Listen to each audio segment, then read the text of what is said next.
Bonjour Emmanuel. Bonjour. Ça va bien? C'était une très très bonne semaine. C'est peut-être parce qu'il y a du soleil, non? C'était vraiment du Galliano, comme à la grande époque de Galliano, mais assez portable, très très très saillant, des très jolies couleurs, enfin voilà. Parfait, un défilé qui nous a enchantés. Très photogénique aussi. Les filles s'amusaient beaucoup. Moi j'adore les mannequins, alors quand elles s'approchent de vous, qu'elles donnent des fleurs, moi ça me fait ma soirée. Il m'en faut pas beaucoup. J'avais le plus gros bouquet d'œillets hier. Ah oui. C'est à moi qu'elles ont donné le plus de fleurs. Miu Miu, c'était très très agréable à voir. Il y avait des projections très intéressantes de photos, de danseurs, de petites soubrettes. Et c'est très joli, très frais, très jeune, très beau. Mais court. Balenciaga à côté, c'est long. C'était quoi les couleurs? Alors il y avait beaucoup de noir et blanc, il y avait du rouge, des très beaux rouges, il y avait des vêtements qui ressemblaient presque au costume de Blanche-Neige un peu, ou de petits chaperons rouges. Mais tout ça en petit, très couture, vraiment microscopique. Des petits bloomers de petites filles, ça fait très petite fille. C'est censé être la ligne bis de Prada, mais c'est pas du tout, ça fait pas du tout une ligne bis. Ça. Non, ça fait plus du tout ligne bis. Je pense qu'au début tout le monde l'a vu arriver comme ça, mais en fait c'est vraiment une ligne à part entière, quoi. C'est aussi fort que Prada dans un autre style.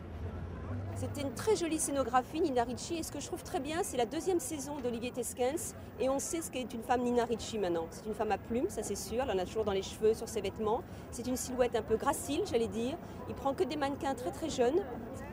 C'est très romantique, ça lui ressemble énormément. Et je trouve que c'est bien, au bout de 2 saisons, d'avoir imposé un style. Alors Hermès, c'est Jean-Paul, la folie de Jean-Paul, des couleurs.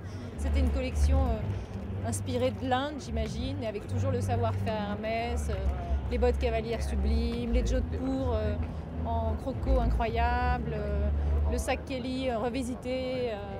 Il joue bien avec les codes de la maison qui sont luxueux, sur le cuir, le savoir-faire, la tradition, et toujours avec une petite surprise et un thème qui lui est propre. On en a marre de dire que c'était très joli, non? Mais c'était vraiment très très joli. Il a été applaudi? La salle est en délire, je crois que c'est un des plus beaux défilés. Et il fait quelque chose de différent des autres, il met des bijoux. Personne ne met de bijoux. Et lui, il met toujours des boucles d'oreilles et des colliers. Et finalement, c'est très joli. C'est très parisien, je trouve, son défilé. Et ces dernières touches à la fin, comme ce smoking, des chaussures plates, c'est un petit peu comme si lui défilait. C'était un très très joli clin d'œil. C'est quoi la silhouette aujourd'hui alors? Moi, je me souviens de celle que j'aimais bien, moi. C'est une jupe longueur genou, chemisier, très ceinturée avec un trench par-dessus. C'est un des rares défilés où il n'habille pas des filles de 16 ans aussi, non? Ouais, pense à nous, c'est parfait. Non, c'est vraiment joli. Plus ces bijoux, je trouve ça très parisien. Et on déstructurait, tout était très léger, on a l'impression qu'on peut tout plier, mettre dans sa valise, c'est bien. Et quelques robes, il y avait un ventilateur au bout du podium, donc ça faisait beaucoup d'effet aussi. Vuitton, c'était génial. Je sais pas, aujourd'hui c'était une très très bonne journée. En plus, j'avais reçu avant le nouveau sac Vuitton en collaboration avec Richard Prince, qui est en plastique de couleur vive, qui va cartonner, ça c'est sûr, il est incroyable. C'est très bien terminé sur Vuitton, mais en même temps c'était une très bonne semaine. C'est qui la mannequin qui vous a plus marqué là sur ce défilé, la nouvelle, je veux dire, qui émerge?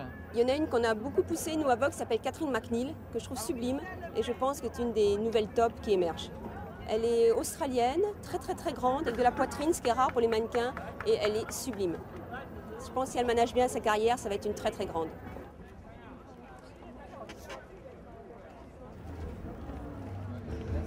Merci. Merci Karine. À bientôt, au revoir.